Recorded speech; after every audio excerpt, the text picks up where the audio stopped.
Hello there once again, people, and welcome back to Seeking Shamblers. So this time around, we're going to be checking out a bit of an interesting one. Basically, this is going to be Capture the Flag. Basically made by Giggler, who you will happen to have recognized from his own Giggler series, of levels that we've covered throughout the entire series and whatnot. But yeah, Quake Capture the Flag. Basic enough, right? Yeah, actually, that's a good question. What is actually... Oh, okay, the level's name is actually called qflag.bsp by Giggler. Okay, because, yeah, there's a lot of weird messages are tied in this for some reason. I'm not really sure. Are those messages that are going to appear in-game, or what is all this about? Basically, there's a bunch of additional flags, additional parameters in comparison to your normal level, because this isn't just using the normal game. This time around, we're going to be using something called Qteam, which I have checked out before, but not really on the server or anything, because at the time it didn't really matter. Qteam was just a very bare bones thing that basically you'd have a ghost player, you'd set basically being part of a team, and you could set like the number of teams that you wanted. Wasn't really a big deal.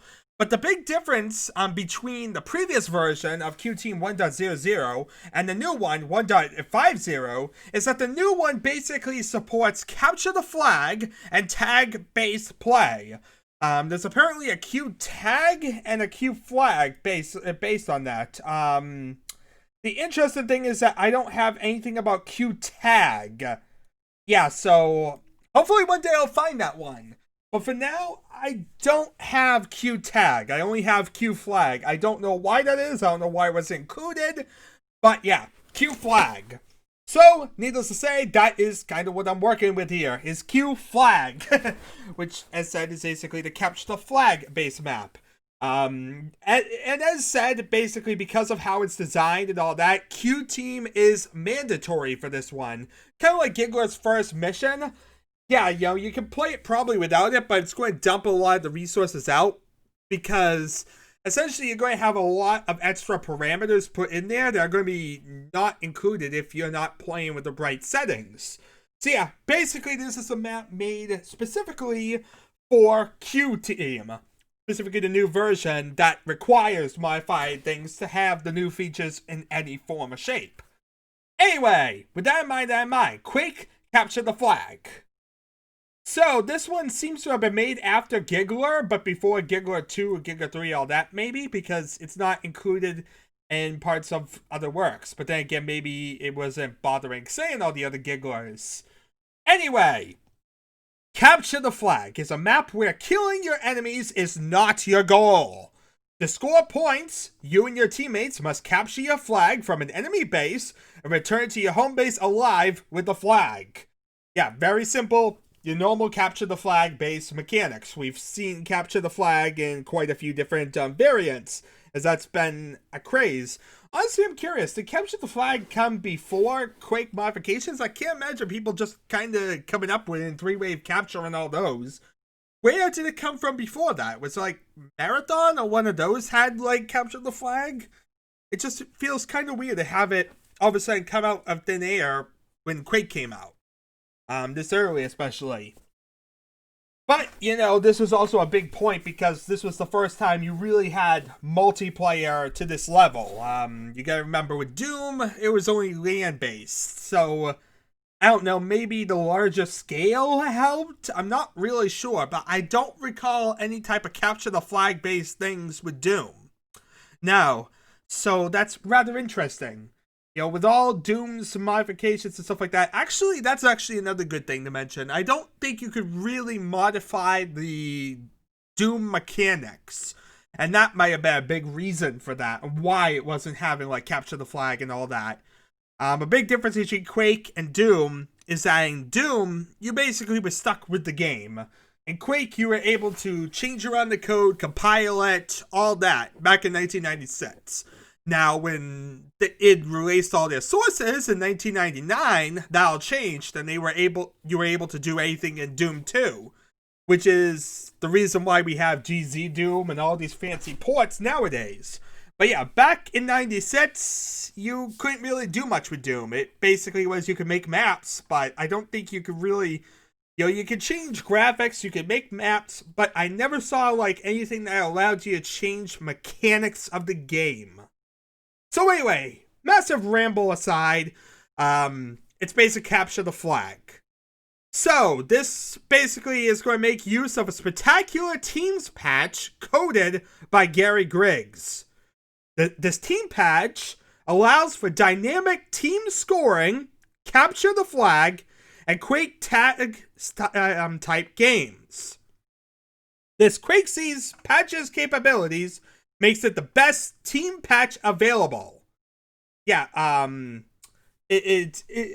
rather confused about that. He says Gary Griggs is the one who... Oh, wait, never mind. It actually says Gary Griggs. My mistake. Oh, that's right. And Giggler is not Gary Griggs. It's some other name, and that's where it all kind of came around. I kind of get confused with the names, but that's aside the point, yeah. Basically, it uses Q Team. Anyway, Q Flag is a Quake map designed exclusively for team play. 2 teams. The objective is not to kill your opponent, but to score points, recover a flag from your enemies. Didn't we already cover this? It feels rather redundant. Why do you keep saying the same thing? Every flag that is picked up by a team will give that team 1 point. Note that fragging other players is no longer recorded as part of your score. Instead, the points, the number of attained flags, will be shown in its place. So yeah, basically, capture the flag. You're going to be able to capture the opponent's flag, bring it back, and that's all that counts.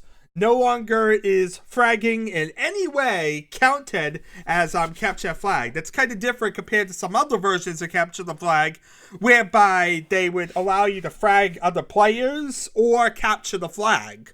This one makes it exclusively you have to capture the flag, so a bit different and a bit more specific in that. So anyway, there were 2 teams to be created to join the Q flag, red and blue. As each player enters the team, he will start as a ghost moron, as I was mentioned before, where the player cannot interact with any other character or items in the game. Basically a spectator mode, if you will. At this time, 1 player must create Team Red, and 1 other must create Team Blue. I'll showcase how to do that once we start. It's really simple. All you really have to do is type in create team, which the next available color team is created. Team Red's created first, then Team Blue. Once the 2 teams have been created, all other remaining players must join the team with basically join _ whatever team name you want. Join red or join blue. Very simple. So, with that in mind, there's basically the original Q team, you could go up to 8 teams, but the reason why it's limited is because there are 2 bases at Q flag, base red and base blue. So, say the red team has 3 players, red 1, red 2, and red 3. Red 1 runs into the blue base in search of the flag. Red 2 goes with him as to protect him. Red 3 will guard the red base for any intruders. So Red 1 and Red 2 enter the blue base, Red 2 attacks whoever is guarding, and Red 1 goes for the flag in the back of the room. Red 1 is killed right after getting the flag. Red did not score because Red 1 did not return his base with the flag. Since he died with the flag, it respawned in its original position. Meanwhile, Red 2 kills the enemy, grabs the flag, and runs back to his own base. So yeah, that's another little mechanic to mention.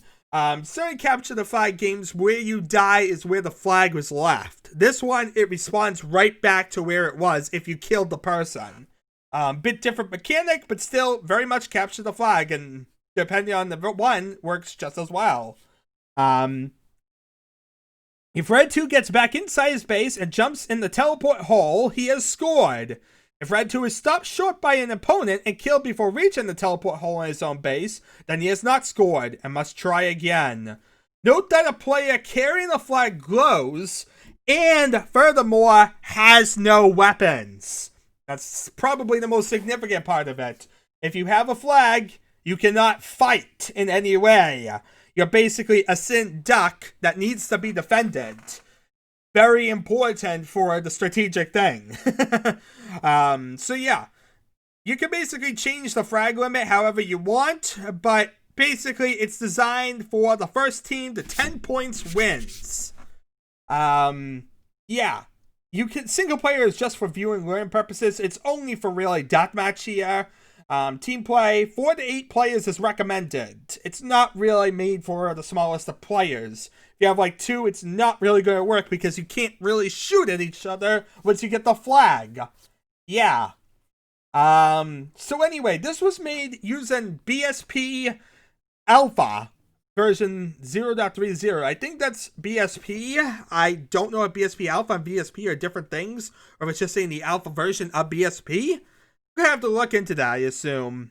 But yeah, it took about 4 hours to make, and that's basically that. Finally. Lots of documentation, but this is a bit of a fancy one. It is introducing kind of an interesting concept. I'm not sure if any other map has ever used Q-Team whatsoever, but at least it's used here, so we do get to see it in action. Anyway, Q flag. So here we are. We are a ghost player right now. Welcome to Quake Capture the flag. Enjoy. So here we are. We're flying around. I'm right now a ghost player. A ghost moron, I think it's called. I'm just floating around, being an idiot, like a ghost player. I think after 30 seconds you get killed automatically, because it gets annoyed with you. And there's a couple important things to mention here about ghost players. See, I'm already killed. By suicide, I break the entire game. Yeah, do not suicide as a ghost player. Very easy to exploit and basically destroy everything on the server. Yeah, it's definitely not the best in structure, is it? And while you say, okay, let's try and fix out the code, no, it's closed source. So, yeah, have fun with this. Yeah, already it's not exactly the most exciting of ones because it's so easily exploitable. And on a server, that is not really good. Especially when the suicide button's so easy to do if you're bound or something. Okay, so let's see here. Create team? There we are. I joined Team Red and ready for fragging. Usually there would be a certain other parameter you'd have to set with it. I think it's, oh boy, temp 1 I think it's called. And basically with temp 1 you'd basically specify the number of teams. But as said, this one's only made for 2 teams, so it's not really that fancy. I'm not really going to be able to showcase what 2 teams are like. But as you can see which team you're on, and also see which team base is which base, because it has very blatant words. Red, blue. I can imagine having some colors would have been better, but I guess it gets the point across. It's just kind of hard when you're moving quickly. It's like the central tower, whereby you get your weapons to kick butt with. It looks like this is almost like a Deathmatch 2 type mechanic. Is it Deathmatch 2 or something? Yes, indeed. You know what's weird? I didn't set any of my parameters. I didn't make this level anyway. It decided to set its parameter to Deathmatch 2 by default. In fact, I'm curious if I switch to any of the level. Deathmatch is still set to 2 now. Where was I? Q flag. But yeah, basically all you do is that, as said, you know, it's weird, but it's in Deathmatch 2 for whatever reason. Works for me, I guess. I said to Deathmatch 1 and not have problems, because why wouldn't I want Deathmatch 1? Yay, team. I prefer Deathmatch 1 for this episode since I can actually see. Interesting. It sets it back to Deathmatch 2 automatically while this mod is active. You can't turn Deathmatch off or set it to a different Deathmatch mode. Actually, that's a good question. Deathmatch 0, co-op 1, map E1M1. No, you can still say, play with the original game. If I say I want to have deathmatch 1 and restart that, co-op 0, say, restart. What is deathmatch 2? Deathmatch is 1 right now, so it's not really the modification. Create team. You see right now, deathmatch is 1. I take it, it's there. But if I change level to qflag, now suddenly deathmatch is 2. Yeah, basically it's a thing of this particular level. It specifies that deathmatch is 2 and changes it for you. So yeah, you don't have the ability to change it to deathmatch 1. You don't have the option for deathmatch 1. Which is definitely interesting when normally you're playing every map in deathmatch 1. You know, but then again, it seems a lot of people back in 96 like deathmatch 2. So yeah, you get grenade launchers, you get your rocket launchers, and that's basically it. And that's all there really is to that. I'm assuming each of the bases has their own stuff. I'm on the red team, let's check out my base. Curious what my base looks like here. Where am I?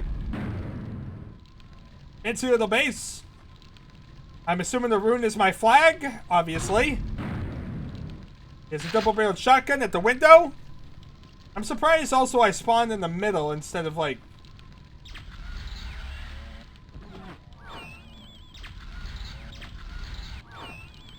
Yeah, it spawns you wherever. I think it would spawn you in your base. But yeah, it spawns you basically at different normal spawn locations. Nothing fancy. There's the teleport hole where I think is where you get the flag. But yeah, here's the flag. I, of course, can't take it because I'm on my team. And here's the teleport hole that you want to drop in to capture the flag. Yeah, you run here, you drop in there, you capture the flag. Boom, baby. Fair enough. You get your guns here. And now let's go to the blue team. In fact, it seems like that's really all there is for guns. Actually, no. On the side is a thunderbolt. Yeah, you run along the sides, you can grab a thunderbolt, decimate some people. Boom. Okay, you have your Christ sign there. You know, it's weird, but there's no super nail guns or any of that, but that's beside the point. And here, what happens if I drop in this teleporter? Doesn't really do anything for me. Okay. Object value, 1. Your value, 1. Return it to base to score. You drop in here, but that's not going to do anything. I need to return to my base, which is really easy when there's nobody else, which is good because I don't have any weapons with the ability to do anything. If I drop in here, I scored 1 point. Go me. Of course, as you notice, by scoring, I also lost all weapons I previously had.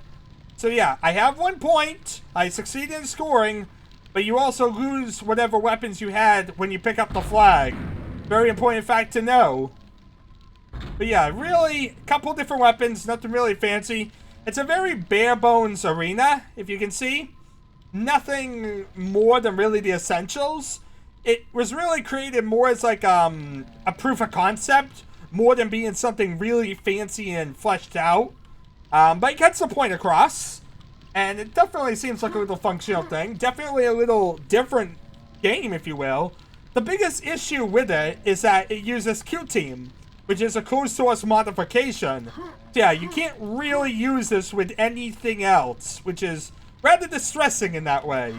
But say you want to do something a bit different and didn't mind the rather vanilla version of Deathmatch, this could be rather fun to work with, because it does allow for that bit different of a mechanic. Would be nice if you could get this to work with like other capture the flag based ones like Threewave Capture and all that. But yeah, because of how it works, that pretty much is an impossibility. You have to use this specific one to use it. But seeing as a lot of the other modes I've seen have had kind of makeshift ones that don't really work too well, have a nice design basis and a map designed specifically for co-op, capture the flag, might be useful. Anyway, that's really that, people. Really nothing more to really say here. But I mind. Thank you all for watching. It has been an adventure, I guess I could say. And I shall see you all, well, next time.